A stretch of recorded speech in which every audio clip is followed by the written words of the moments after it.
Donc, bienvenue dans cette deuxième capsule sur capsule d'introduction à la plateforme Zoom pour les cours à distance. Donc, la dernière capsule, on avait créé une salle de classe virtuelle, donc une salle de cours ou salle de réunion dans le langage de Zoom. Aujourd'hui, l'objectif, c'est d'ouvrir dans le fond une salle de classe, donc de rentrer dans la salle de classe avec les étudiants et aussi de faire le tour des principaux outils qui pourraient vous être utiles dans le cadre d'un cours. Donc, il y a beaucoup d'outils dans Zoom, mais je vais essayer d'aller à l'essentiel. Donc, on va aller au cours qu'on a créé la dernière fois ou que vous avez peut-être créé de votre côté.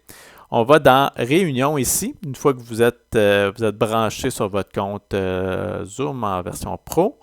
Pour avoir accès à plus de 40 minutes parce que la version gratuite offre seulement 40 minutes d'enregistrement. Donc, on ne voudrait pas que notre cours soit écourté pour rien. Donc, on va dans Réunion juste ici. Et on va aller chercher notre cours, dont notre cours qui est juste ici, mon cours ABC. Donc, si l'heure est passée, la journée est passée, puis que vous ne trouvez plus votre cours, ça se peut que votre cours soit à réunion précédente. Donc, et que vous deviez cliquer sur un de vos cours qui se retrouve ici. Donc, il ne faut pas s'en faire si vous n'avez rien dans la prochaine réunion. Là, ça peut être stressant un peu. Donc, vous allez dans la réunion précédente. Donc, le cours que j'ai créé se retrouve ici, mon cours ABC, et les 9 chiffres qui sont ici de ma réunion. Donc, qui sont ici. Je pourrais directement commencer ma réunion directement à partir de cet endroit. Mais je vais quand même faire un rappel qui est important. Donc, je peux aussi cliquer sur mon cours ici, puis aller chercher de l'information sur les 9 numéros de ma réunion et aussi le lien à donner à mes étudiants pour le cours. Et à ce moment-là, je pourrais débuter ma réunion ici ou précédemment là, dans Réunion qui est juste ici. Donc, l'un ou l'autre. Donc, je vais faire commencer la réunion. Et à ce moment-là, s'il y a des gens qui sont déjà en ligne, à ce moment-là, ils vont se connecter avec nous. Donc, moi, j'ai déjà le logiciel Zoom de télécharger. Mais si vous ne l'avez pas, on va vous le demander. Donc, vous avez l'espèce d'indication ici. Veuillez cliquer sur Ouvrir Zoom si vous voyez la boîte de dialogue du système. Si rien ne s'affiche dans votre navigateur, cliquez ici pour démarrer la réunion ou télécharger et lancer Zoom. Donc, si vous n'avez pas déjà Zoom sur votre ordinateur, vous pouvez le télécharger pour que la prochaine fois que vous ouvriez Zoom, donc le télécharger et l'installer aussi, le logiciel, de telle sorte que la prochaine fois, quand vous allez ouvrir le lien, vous allez avoir l'option d'ouvrir zoom.us. Et pour les étudiants, c'est la même chose de leur côté. Ils devront télécharger une petite application gratuite aussi pour accéder à Zoom. Et la même chose sur cellulaire. Sur cellulaire, ils devront aller trouver l'application Zoom dans la liste des applications qu'ils peuvent télécharger. Donc, ouvrir zoom.us, je sais, boum, je clique là-dessus et le logiciel Zoom, donc ma salle de classe, devrait s'ouvrir. Et à ce moment-ci, je choisis d'ouvrir la salle, juste 2 secondes. Je décide d'ouvrir la salle, dans le fond, l'audio, à partir de l'audio de l'ordinateur. Donc, je vais baisser mon écran ici pour bien me cadrer. Donc, je vais choisir l'audio de l'ordinateur. Je pourrais faire aussi un test de haut-parleur et de micro aussi sur, si je le veux, mais je peux le faire un petit peu plus tard, le test. Donc, je vais choisir audio de l'ordinateur. Et à ce moment-là, je vais juste faire un petit ajuste ici. Je vais aller voir du côté juste ici. Je vais juste agrandir mon écran pour avoir qu'il fasse tout le bureau.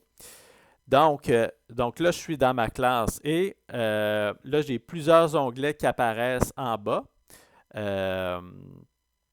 Donc, on va faire le tour un peu de ces éléments-là. Qu'est-ce que je peux utiliser dans le cadre de mon cours? Donc, une des choses qui est importante dès le départ, c'est que je vois dans mon micro, juste ici, dans mon icône de micro, qu'il y a une modulation verte. Donc, ça, c'est signe qu'il capte le son de mon micro, hein, que ce soit le micro de Microcast ou le micro de mon ordinateur. Donc, c'est ça. Donc, dans le micro, la première des choses à faire, c'est de tester si tout fonctionne au niveau technique. Donc, déjà, au niveau de la caméra, ça fonctionne puisqu'on voit l'image. Si on a plusieurs caméras accessibles, on peut toujours cliquer sur le triangle pour aller sélectionner la bonne caméra active ou activer la caméra ici. Donc, juste ici, ça fonctionne bien. Et ici, c'est au niveau du... et juste une petite parenthèse au niveau de la caméra. Si jamais votre caméra sur votre ordinateur ne fonctionne pas, des fois, ça peut être une bonne idée de redémarrer l'ordinateur. Moi, ça m'arrive souvent, je laisse mon ordinateur toute une soirée, toute la nuit ouvert. Et quand je reviens le lendemain, ben, la caméra a de la difficulté à se rallumer. Donc, je fais un redémarrage de mon ordinateur et là, ça se met à fonctionner. Donc, c'est le conseil que je peux vous donner. Du côté où, si vous avez une caméra externe aussi, des fois de débrancher et rebrancher la caméra, ça peut être bon aussi de faire ça pour que le logiciel puisse reconnaître votre caméra. Du côté du micro, on a aussi un espèce d'onglet micro avec une espèce de triangle avec un menu défilant. Donc là, on a la possibilité de changer de micro. Donc, je pourrais très bien être sur mon micro d'ordinateur interne, donc le micro intégré. Mais avec le micro-casque, ben, j'ai un autre micro. Donc, c'est important, surtout si vous avez plusieurs sources, de choisir la bonne source.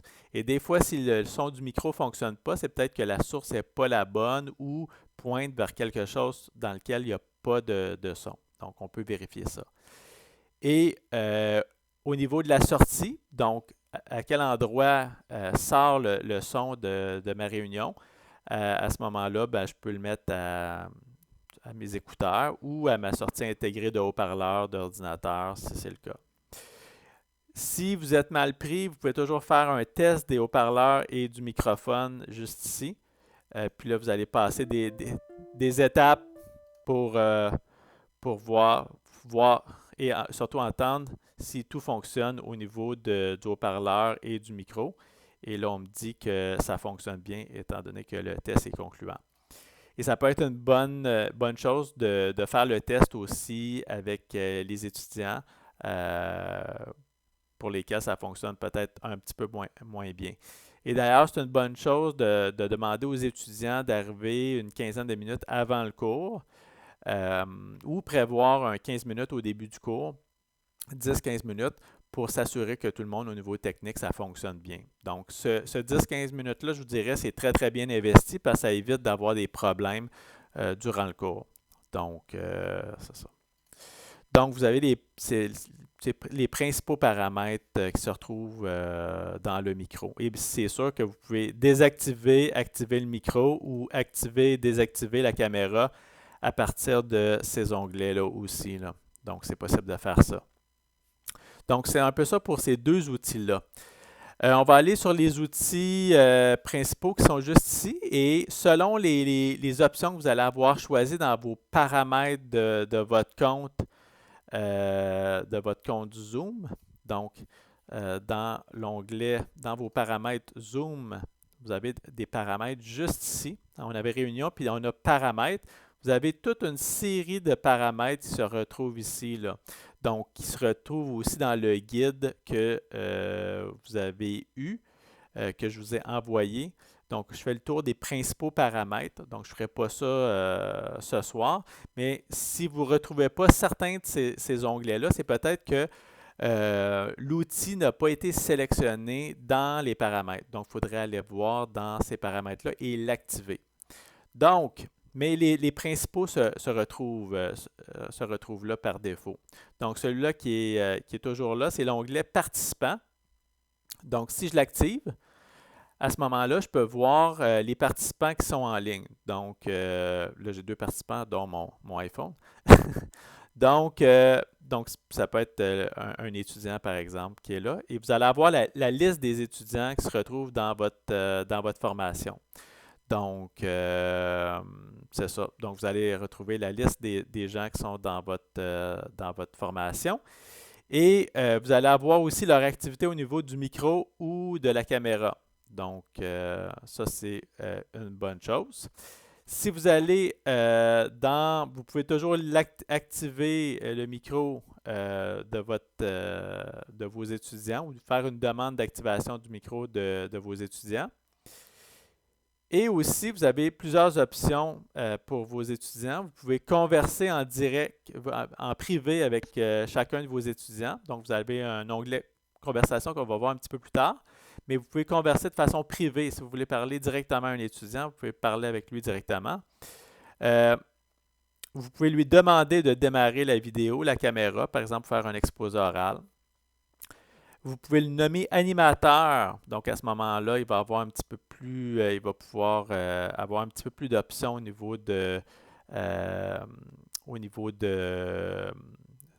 l'activation du partage d'écran. Il va avoir un rôle d'animateur. Donc, on pourrait donner ce rôle-là, même si vous avez un conférencier que vous voulez inviter en classe, ça peut être une bonne idée de nommer cette personne-là animateur à ce moment-là. Il va pouvoir avoir un rôle actif dans votre formation. On pourrait aussi renommer quelqu'un. Des fois, il y a des étudiants qui peuvent se trouver drôles et changer leur nom. Donc, on peut à ce moment-là les renommer avec leur bon nom. Et on peut supprimer, on a des options dans Zoom aussi où on peut demander à un étudiant de quitter la classe. Hein? Donc, de la même façon qu'on peut le faire dans une salle présentielle, on peut demander à un étudiant de quitter la salle. Il y a plusieurs façons de le faire. La première fois, probablement, on ne le supprimera pas de cette façon-là. On va lui demander, on va faire un avertissement selon ce qu'il a fait, mais on pourrait très bien mettre quelqu'un en dehors de la classe. Donc, c'est ça. Donc, c'est un petit peu ça qu'on peut faire dans l'onglet participants. Et les autres éléments qu'on retrouve dans l'onglet participants, c'est des éléments pour dire oui, non, ralentir, accélérer. Par exemple, si votre débit est trop rapide, on peut dire c'est possible de ralentir. Donc là, c'est moi qui l'ai fait, donc ça va apparaître à mon nom. Donc là, je vois que François Laflamme veut ralentir. Donc, je dirais que moi-même, je ralentisse mon débit. Hein, donc, c'est ça. Et ici, dans l'onglet plus, ça peut être bien d'avoir, vous avez un pouce dans les airs, un pouce en bas. Applaudir, j'ai besoin d'une pause et momentanément absent. Donc, si vous vous absentez pour X, Y, Z raison.